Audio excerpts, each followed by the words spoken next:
বিভিন্ন ধরনের অনেক কিছু রটায় গঠায়। কারা করে এগুলা?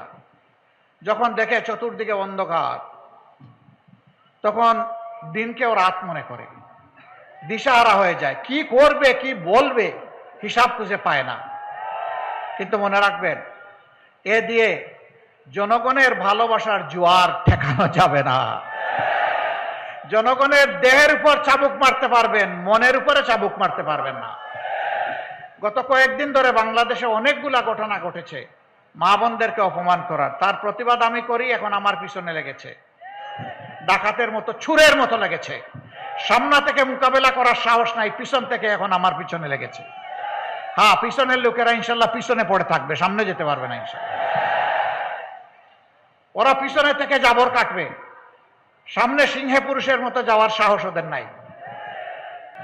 এই দেশ চালাতে হবে তো। এই মানুষগুলো এই দেশেরই মানুষ। কোথায় ফেলবো? সাগরে? এদেরকে সাগরে ফেলতে পারবো না। আর এত মানুষকে জায়গা দেওয়ার মতো জেল বাংলাদেশে নাই। সবার লাগবে না, লেজ ধরে পা ধরে টানাটানি না করে কান ধরে টান দিলেই হয়ে যাবে ইনশাল্লাহ।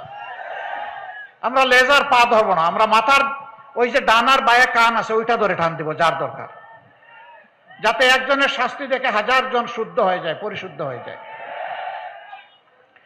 এই কক্সবাজার এটা এখন পর্যন্ত কেন হংকং হতে পারলো না? কেন এটা সাংহাই হতে পারলো না? কেন এটা সিঙ্গাপুর হতে পারলো না? পারলো না অসৎ দুর্নীতিবাজ লুটেরা ব্যাংক ডাকাতদের কারণে পারে নাই। ওরা জনগণ নিয়ে চিন্তা করে না। দারুণ দরদ ওদের, নিজেই পড়ে আছে বাংলাদেশে, আর সব 14 গোষ্ঠী পাঠায় দিছে বিদেশে।